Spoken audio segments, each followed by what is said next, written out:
9절로부터 11절에 있는 말씀을 같이 합독하십니다. 사도행전 1장 9절로부터 11절 읽겠습니다. 이 말씀을 마치시고 그들이 보는 데 올려져 가시니 구름이 그를 가리어 보이지 않게 하더라. 올라가실 때에 제자들이 자세히 하늘을 쳐다보고 있는데 흰옷 입은 두 사람이 그들 곁에 서서 이르되 갈릴리 사람들아 어찌하여 서서 하늘을 쳐다보느냐? 너희 가운데서 하늘로 올려지신 이 예수는 하늘로 가심을 본 그대로 오시리라 하였느니라. 아멘.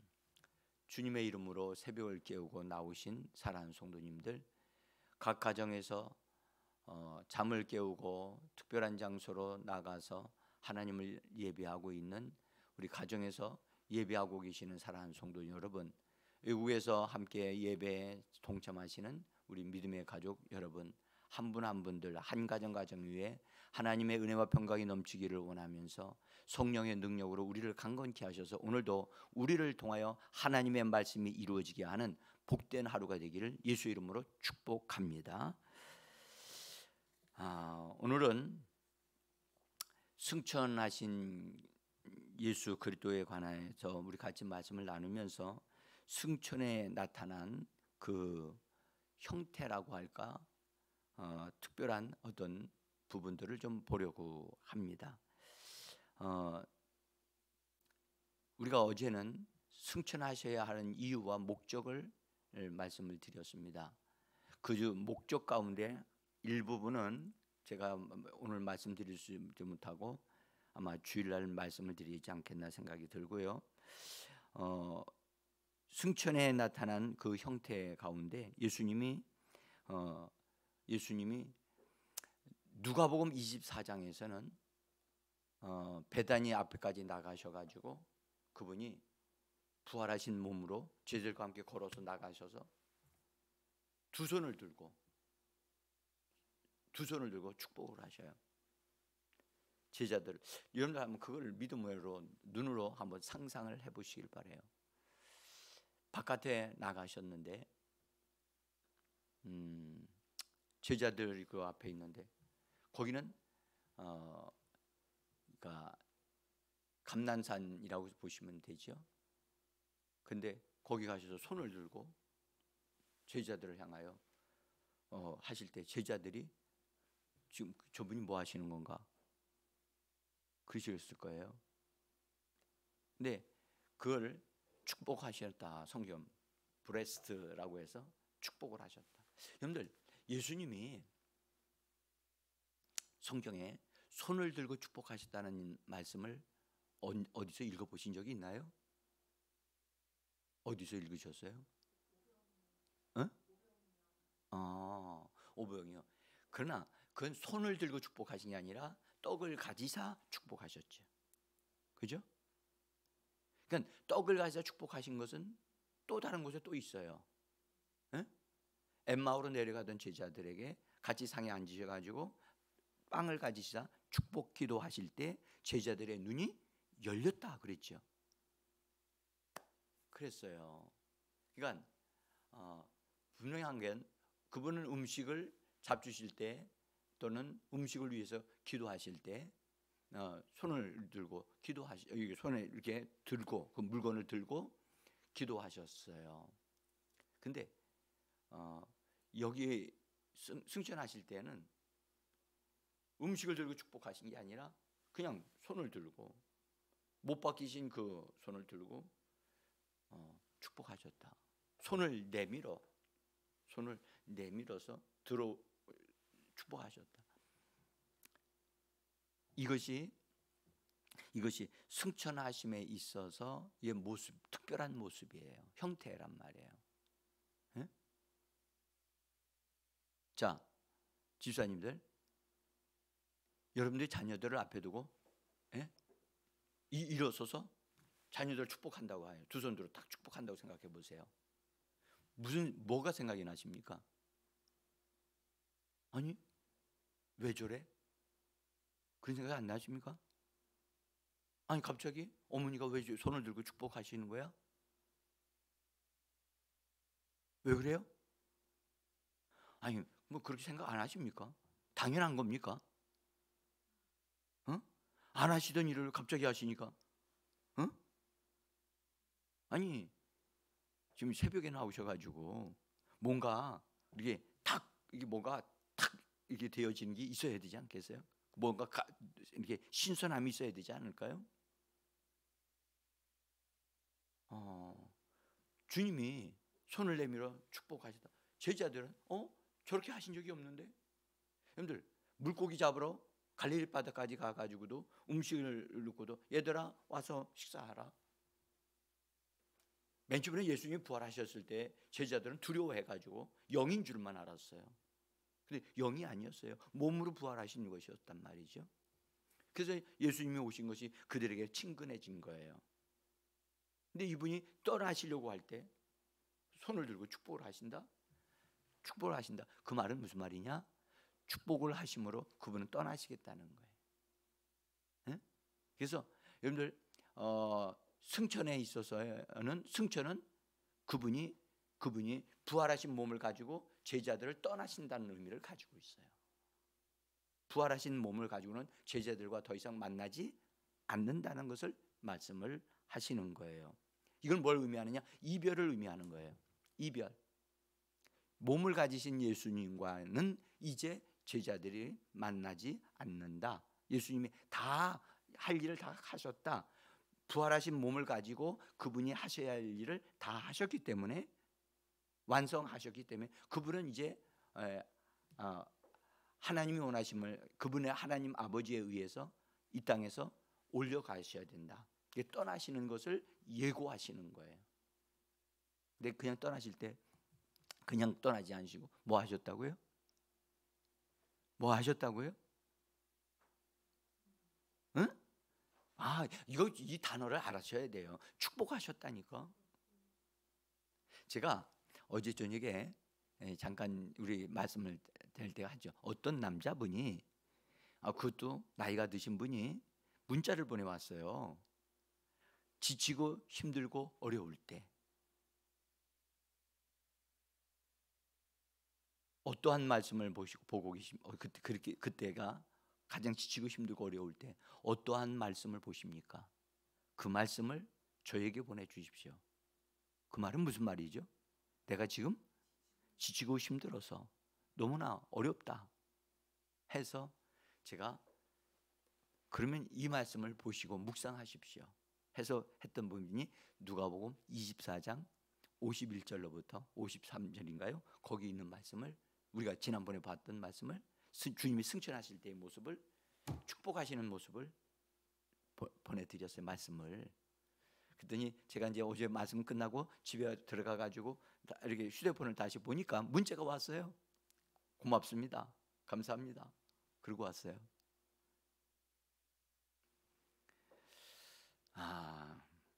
그 말씀 속에는 뭐가 있느냐? 축복하심이 있단 말이에요.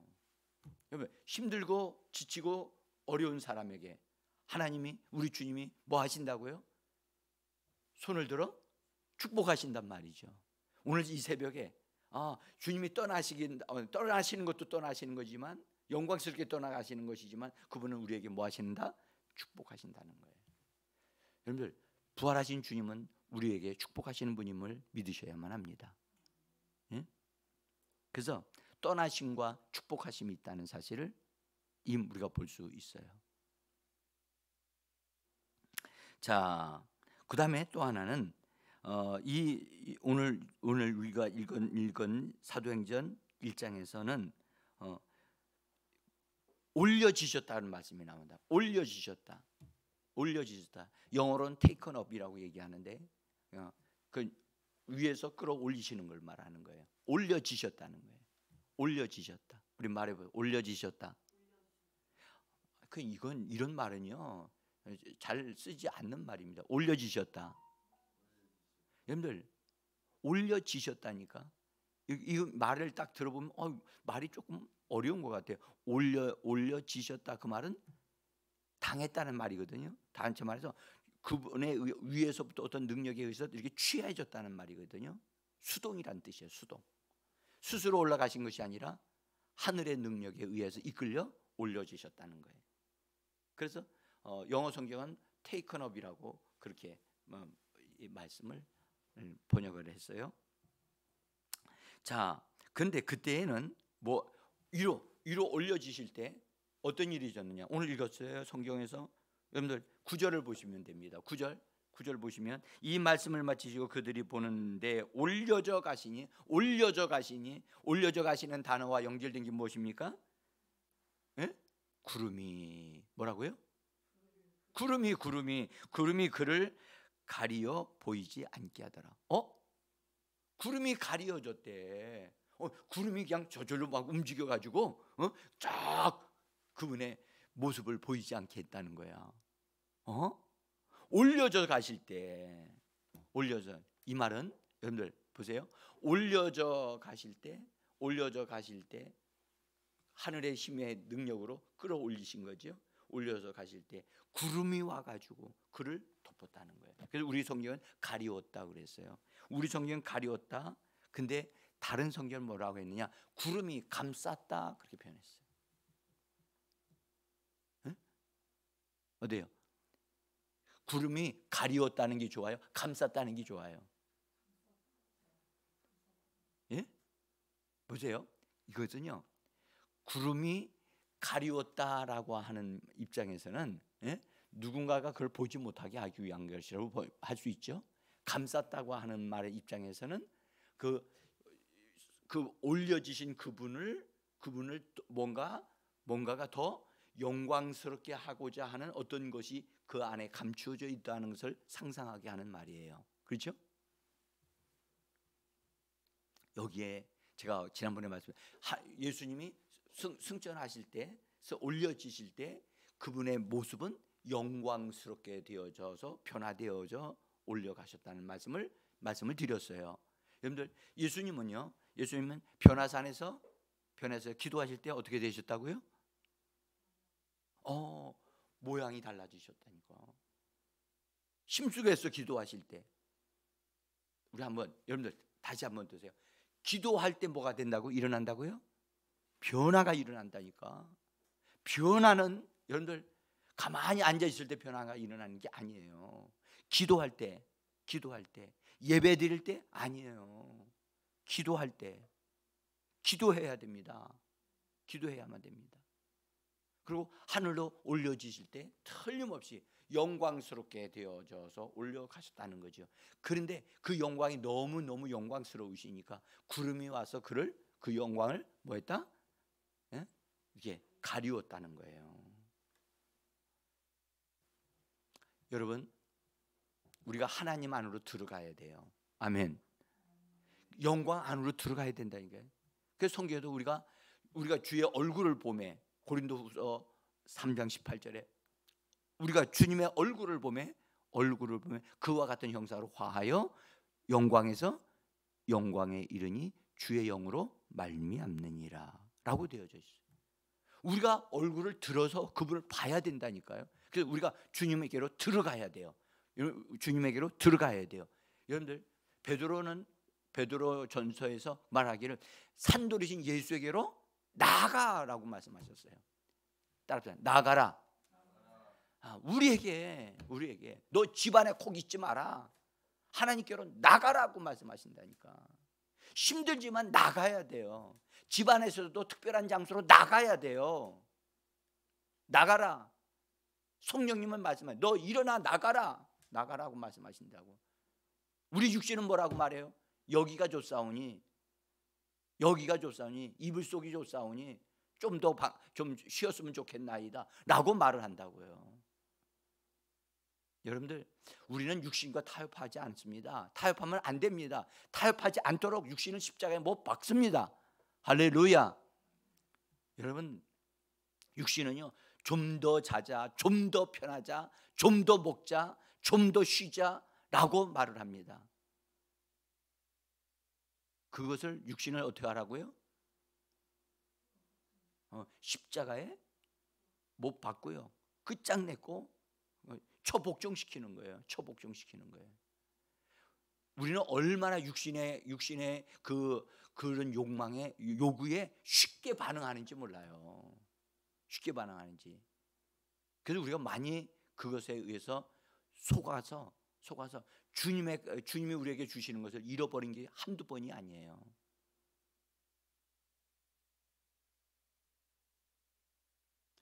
자, 오늘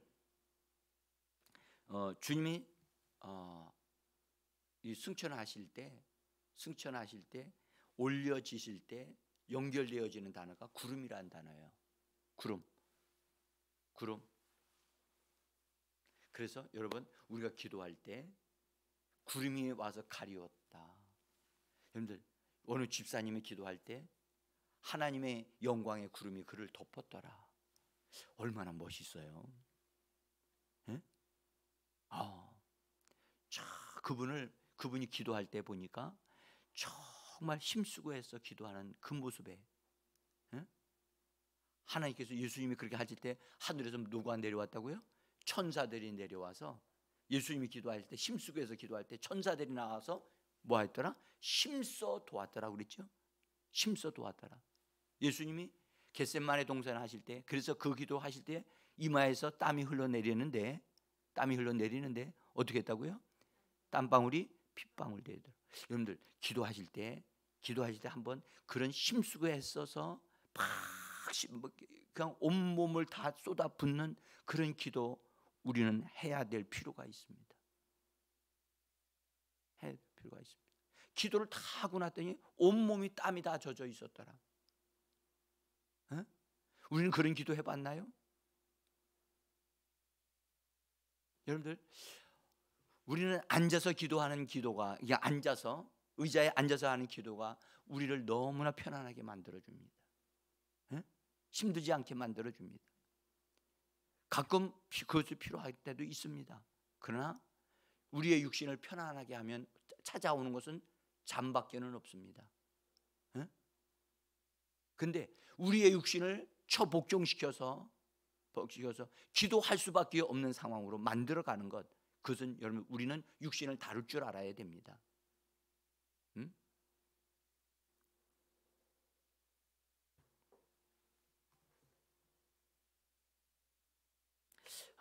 여러분들 진짜 기도꾼이 됐으면 좋겠어요. 기도꾼. 자, 여러분들, 어느 집사님 하면 그분은 기도하시는 분이야. 그분의 기도는 특별하다니까. 그러잖아요. 여러분들, 여러분의 기도는 특별하지 않아요? 저는 그렇게 생각해요. 이준자 집사님의 기도가 특별해요. 그렇게 해서라도 기도할 수밖에 없도록 나를 막 밀어넣어야 되는 거예요. 그렇게 해도 기도가 안 된다 그러면 물구나무라서 거꾸로 서서라도 기도해야 돼요. 우린 기도해야 삽니다. 기도하지 않고도 하루를 사는 사람들이 보면 너무 신기하게 보여요.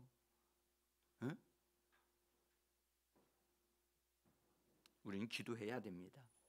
자, 그 다음에요, 승천함에 있어서 특별한 게 나타나는 형태 중에 하나는, 오늘 성경에 보니까, 다른 성경에 보니까 뭐라고 그랬냐면 하늘로 들어가셨다. 하늘로 들어가셨다. 하늘 안으로 들어가셨다. 놀라운 말씀은 더 이런 말씀이에요. 모든 하늘 위로 오르신 자다. 이게 무슨 말이에요? 자, 거기 한번 에베소서 4장 10절, 제가 그냥 이렇게 썼어요. 모든 하늘 위로 오르신 자니 라고 제가 써놨어요. 4장 10절인데, 여러분들, 하늘은요, 우리가 눈에 보이는 하늘, 공중하늘, 그 공중하늘을 뛰어넘어서 그 우주가 있어요. 우주. 여기 이 우주가 있어. 별들의 하늘이라고 말을 합니다. 근데 오늘 성경 뭐라? 모든 하늘 위로 오르신 자니. 모든 하늘 위로 오르신 자니. 그렇게 표현을 하고 있어요. 여기. 그래서 제자들은요, 하늘로 올려지신 그분을 바라보면서 그냥 안 보이는데도 사로잡혀가지고 그럼 보고만 있는 거야. 거기에 올라가신 그분을. 그러니까 천사들이 둘이 나타나 가지고 얘기를 합니다. 그들이 막 그냥 더 이상 안 보이는데도 쳐다만 보고 있는 거야.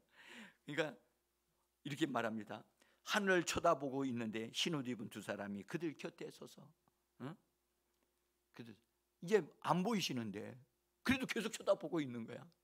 그가, 여러분들, 저 하늘로 올라가셨을까? 그래서 오늘 예배소서에서 4장 10절에서 말하냐면 모든 하늘 위로 오르신 자니라고 말씀을. 모든 하늘, 그냥 하늘이 아니라 모든 하늘이라니까요. 거기서 그 모든 하늘이라 할 때는 복수로 되어 있어요. 하늘들 모든 하늘들 그 위로 올라가셨다는 얘기예요. 네? 자, 여러분들, 하나님의 하늘이라고 그 얘기를 하는 곳으로 올라가신 거거든요. 그래서 우리가 보는 시공간의 하늘이 아님을 말씀하고 있는 거예요. 우리가 보는 여기에 저 하늘이라고 그냥 저 하늘 어느 공간에 있을까요? 네? 아니에요. 그 말씀을 우리는 그렇게 이해할까 봐 성경은 모든 하늘 위로, 모든 하늘의 그 위로 오르셨다는 거예요. 그를 가리켜 하나님의 하늘, 하늘 위의 하늘이라고 얘기를 합니다. 성경은. 근데 그곳으로 올라가서, 그래서 모든 것을 뛰어넘어서 가장 높은 곳으로 오르게 되어졌다라고 말씀하시면서 히브리서 9장 24절, 제가 기록해 놓은 성경을 한번 보시기를 바랍니다. 거기 보시면 밑에 부분에 있죠. 그리스도께서, 같이 읽습니다. 그리스도께서 참것의 그림자인 손으로 만든 성소에 들어가지 아니하시고 바로 그 하늘에 들어가사 이제 우리를 위하여 하나님 앞에 나타나시고. 여러분, 우리는 여기서 바로 그 하늘에 들어가서, 바로 그 하늘에 들어가셨다. 바로 그 하늘이 어디예요? 창조되지 않는 피조된 하늘이 아니라 피조되지 않았던 그 하늘에 그분은 올라가셨다는 거예요. 그것은 여러분들 하나님의 하늘을 말합니다. 하나님의 하늘. 그러니까 여러분, 우리는 저 우주 별들이 보이는 그 가운데 우리 주님이 앉아 계시지 않겠나? 라고 생각하고 있다면 그것은 그렇지 않다는 거죠.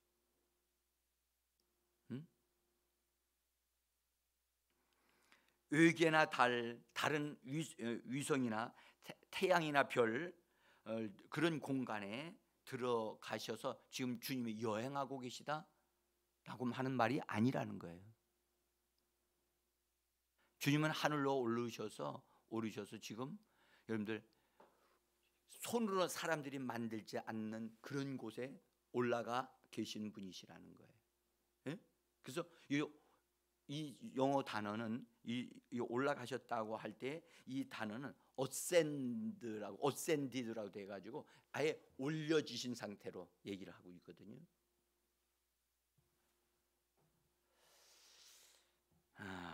그래서 바로 그 하늘에 들어가사, 그리고 하나님 앞에서 우리를 위하여 나타나신 바 되셨다라고 말씀합니다.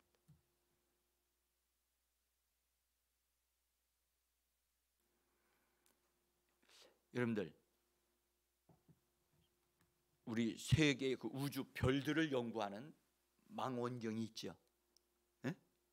그래서 우주 세계를 보았다. 거기 수많은 별들이 많이 거기 있었다. 그래서 뭘 발견했다 해가지고 굉장히 그 우주를 볼 수 있는 그런 망원경을 얘기하죠. 그런 망원경을 가지고 아무리 살펴봐도요, 우리 주님을, 승천하신 주님을 볼 수 없어요. 네? 과학을 통해서 우리 주님을 본다고요? 아니요, 볼 수 없어요. 승천하신 주님은 여러분들 믿음의 눈으로만 볼 수가 있어요. 말씀으로만 볼 수가 있어요. 자, 그 다음에 오늘 성경은 예수님의 승천하심에 대한 것을 뭐라 하냐면 하나님이 지극히 높이시라는 말씀하셨어요. 그래서 오른편에 그분 하나님이 그를 지극히 높이셔가지고 지극히 높이셔서 하나님 오른편에 앉히셨다라고 하는 말씀을 하셔요. 자, 여러분 이 말씀 속에 우리 아셔야 될 게 하나 있어요. 예수님은 스스로 자기 자신을 지극히 높이신 분이 아니세요. 성경을 보면 죄인의 형태를 사람의 형상을 입으시고 자기를 지극히 낮추사 그러셨거든요. 빌립보서에 보시면 자기 자신을 가장 낮은 자리에 낮게 여기셔서 그래서 사람의 형상으로 이 땅에 오셨다라고 말씀하셔요. 그래서 예수님은 스스로 자기 자신을 가장 낮추셨는데 그 낮추신 예수님을 하나님은 어떻게 하셨냐? 지극히 높이셨다는 거예요. 그래서 여러분들 우리의 삶의 현장 속에 우리가 여러분들 다른 사람들보다 낮아지게 만드실 때는 우리는 낮아져야 돼요. 낮아질 때 여러분들 섬길 수가 있어요. 낮아질 때 영혼들을 얻을 수가 있어요. 높여지게 되어지면 낮아진 사람이 높아질 수 있는데요. 높여지게 될 때 우리 스스로 높아지게 되어지면 이건 교만하게 되어지는 것이지요. 그러나 우리가 낮아지면 낮아질수록 우리 주님은 우리를 높이시는 분이십니다. 높이시는 분. 여러분들 그래서 주님에 의해서 우리가 높여지는 그날이 분명히 올 것을 믿으시기를 바랍니다. 우리를 얼마만큼 높이실 것이냐? 성경에 여러분들 주님이 우리를 왕으로 우리를 인정하셔서 왕 노릇하는 자들이 다 되게 하여 주실 겁니다. 도저히 상상이 안 되어질 수도 있어요. 그런데 성경은 말씀하세요. 왕 노릇하게 될 것이다. 자, 여러분들 제가 이제 말씀을 마치면서 주님은 떠나시면서 뭐 하셨다고요? 예, 그 주님이 우리를 오늘도 영접하시고 우리를 축복하심을 믿으시기를 바랍니다. 그리고 주님이 떠나시는데 올라가실 때 주님의 구름이 이 영광의 구름이 그를 덮었다고 그랬잖아요. 덮었다, 가리웠다. 오늘도 주님은 우리가 기도할 때, 심숙해서 기도할 때 여러분들 우리에게 그분의 능력을 영광을 우리를 옷 입혀주고 덧입혀 주셔서 우리를 영광 안으로 들어가게 하시는 분임을 믿으시기를 바랍니다. 여러분들 기도할 때만이 우리는 변화될 수 있고 변형되어질 수도 있습니다. 힘쓰고 애써 기도하는 것 결코 여러분들 마이너스가 아닙니다. 기도하는 그 시간은 여러분들 우리가 더 신선해지고 거룩한 변화가 일어나는 그런 시간임을 믿으시기를 바랍니다. 그래서 오늘 우리가 같이 하나님 안에서 우리가 지극히 낮아져서 가장 우리가 힘쓰고 애써서 기도하는 우리가 되어진다면 우리의 이 기도를 통하여 하나님은 영광을 받으시고 하나님의 뜻이 이 땅에 이루어지는 역사가 있게 하여 주실 것입니다. 기도하겠습니다.